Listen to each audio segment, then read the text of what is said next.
Muy bien.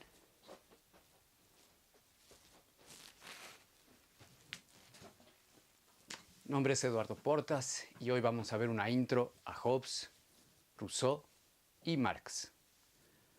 Como ustedes saben, la historia de la filosofía está llena de pensadores de gran envergadura, pero en especial Rousseau, Hobbes y Marx son particularmente importantes para el mundo de la comunicación. Ahorita vamos a tratar de entender las bases de por qué en esta pequeña introducción para que ustedes sigan continuando con sus lecturas desde su plataforma y con eso entendamos mejor de qué va esta cuestión filosófica, pero que se junta irremediablemente con la comunicación. Bueno, para empezar hay que entender por qué la filosofía está relacionada con la comunicación y en particular con estos tres autores es sumamente importante. Cada uno de ellos, tanto Hobbes como Rousseau como Marx, plantean modelos económicos que afectan cómo es que los medios comunican la información al resto de las audiencias. Eso va a determinar el estilo de una radiodifusora, el estilo de una televisora, el estilo informativo de un periódico o de una revista. Entonces, al yo dar esta introducción, espero que entiendan y vean que en el mundo real sí existen diferencias entre estas formas de pensar y cómo se aplican en distintos medios, tanto del pasado como de hoy día. O sea, se puede ver claramente. Vamos a empezar con el primero, que es Thomas Hobbes, que es un pensador que nace a mediados del siglo XVII. Y bueno, básicamente se le conoce en distintas áreas de la sociología, filosofía, las humanidades, como el autor de un libro muy importante que se llama El Leviatán. En ese libro, ¿qué dice Hobbes? Básicamente que si se quiere gobernar a un pueblo que es falto de instrucción, que casi no tiene formación, el rey, en ese momento de Inglaterra, debía tomar una forma de ejercer el poder absolutista. ¿Por qué? Porque Hobbes creía firmemente que el pueblo era más que nada salvaje, que el pueblo era básicamente una turba de gente que no debía confiársela en absolutamente nada. Entonces, que el rey debía ejercer ese poder de forma absolutista y que era preferible que se le temiera al rey a que la gente se levantara como estaba sucediendo justo en esta época que estamos hablando de en Inglaterra ya el siglo lo que es 1700, que había distintas revoluciones, distintos movimientos que estaban afectando el poder del rey, que había ejercido durante muchísimos años el poder de forma absoluta. Pues en esta época, desde mediados del siglo XVII, es decir, 1600, empieza un movimiento a favor de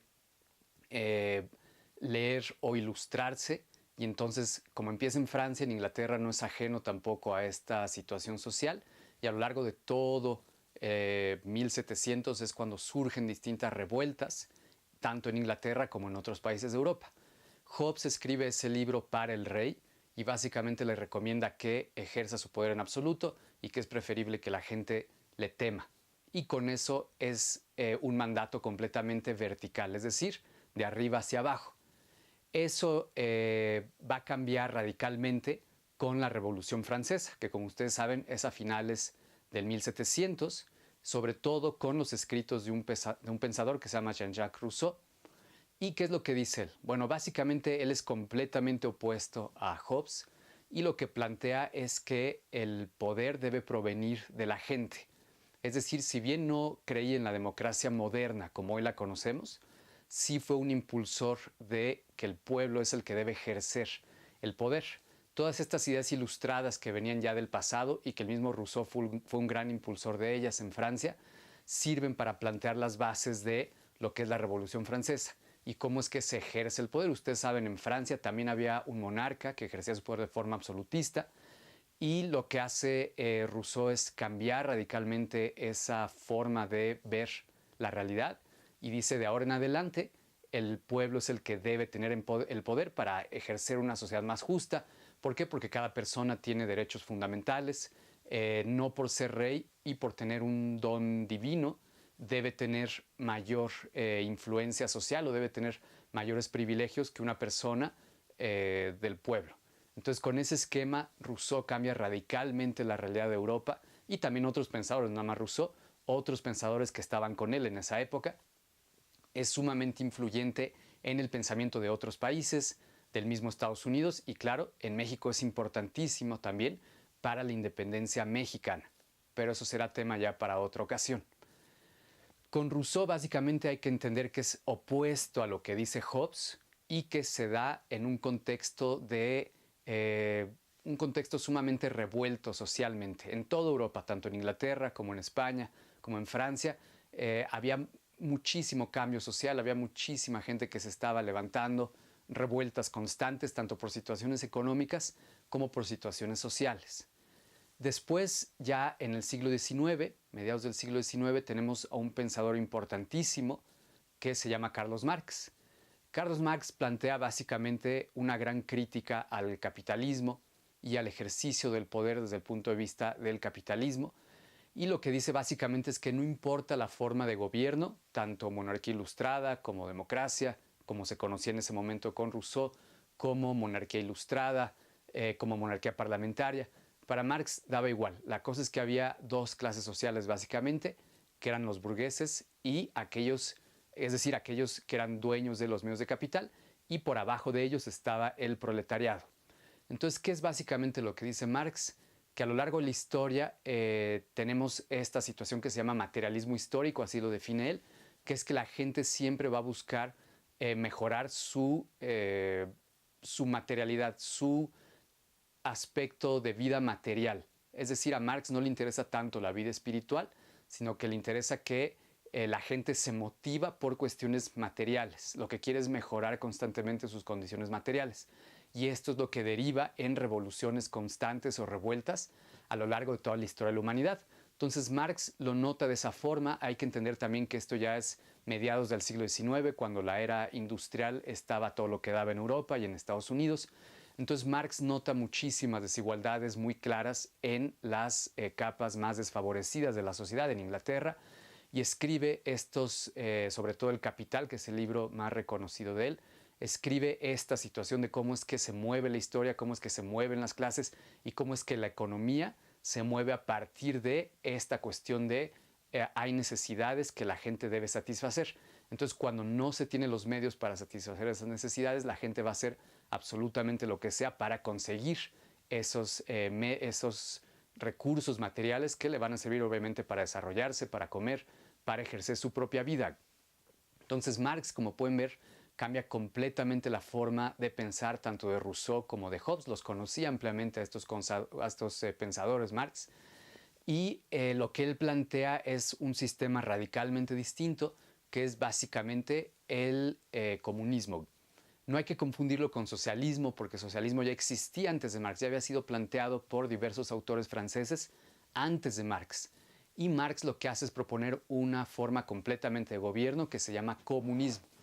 Comunismo, como lo entiende Marx, básicamente se refiere a que el Estado será el dueño de los medios de producción y ya no será un grupo particular de la sociedad, que es el que tiene mayor número de recursos en una sociedad capitalista. Entonces Marx está completamente en contra de ese pensamiento y lo que dice hay que ejercer algo que se llama comunismo, es decir, que los bienes van a ser comunes, van a ser de todos y vamos nosotros a darle a cada quien una parte justa de lo que debe tener a partir de su injerencia en el sistema, de su participación en este sistema comunista. Entonces, evidentemente eso provocó muchísimos cambios en Europa. Después de Marx vino la Revolución Rusa, con todo lo que ustedes conocen, que pasó ya en el siglo XX. Y básicamente lo que planteó Marx fue tan importante que hasta el día de hoy existen, aunque ya no hay el bloque sociocomunista como lo conocemos en Europa, sigue siendo sumamente importante su forma de pensar. En cada elección lo vemos en Estados Unidos, lo vemos en México, lo vemos en Europa, políticos que están ampliamente influenciados por lo que pensaba Marx y hasta el día de hoy, siglo XXI, nos siguen llegando sus ideas. Entonces, aunque parezca que el comunismo ya está completamente muerto, salvo algunas excepciones en Cuba o en algunos países de Asia, sigue siendo sumamente importante el legado que nos dejó Marx. Ahora, ¿cómo se liga esto con los medios de comunicación? Básicamente se liga a partir de el modo de ejercer el poder desde la información, porque como ustedes saben, la información es poder.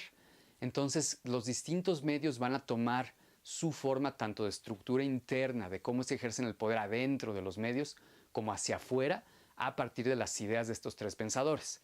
Entonces tenemos medios que son sumamente democráticos, que son sumamente abiertos, que le dan igualdad a la mayoría de los cargos y de los periodistas que trabajan ahí, o tenemos medios, por el contrario, que son sumamente verticales, que lo que dice el medio es lo que se hace y es lo que la gente debe creer que es la realidad absoluta. Y tenemos otros medios, por ejemplo, que son completamente del Estado, es decir, que piensan o que ejercen completamente el poder a partir de lo que planteó Marx. Esto lo vemos claramente hoy día. El gobierno sigue siendo una fuente de información sumamente importante en los países industrializados. También tenemos medios libres, claro, pero esos medios libres ejercen su poder de comunicación informativa a través de lo que dijo Hobbes, lo que dijo Rousseau o lo que dijo el propio Marx. Eso va a depender mucho de la ideología que plantea cada medio. Eso ya depende de cada medio, su contexto, su sociedad, pero es claramente identificable qué ideología tienen y con qué autor se identifican más en cómo es que le comunican esa información a su audiencia. La audiencia generalmente va a comulgar con las ideas que le comunica un medio. Es decir, una persona que es 100% capitalista difícilmente va a leer un periódico o va a escuchar una radio que es 100% de tendencia social comunista. Eso, aunque se dan raras excepciones, generalmente no va a pasar. Generalmente los medios que son escritos por personas que ideológicamente comulgan con esta idea de comunismo, capitalismo o formas horizontales de ejercer el poder, se van a comunicar con personas que piensan de esa misma forma, generalmente. Sobre todo esto se da mucho en los medios electrónicos. Este video que estoy subiendo a YouTube tiene la intención de ser algo mucho más horizontal a algo completamente vertical. ¿Por qué? Porque si me quieren dejar un comentario, lo pueden dejar acá abajo en la sección, como pueden ver, y si son civilizados, si son decentes, los voy a contestar cada uno de ellos. Ya saben, mi nombre es Eduardo Portas, nos vemos al siguiente video.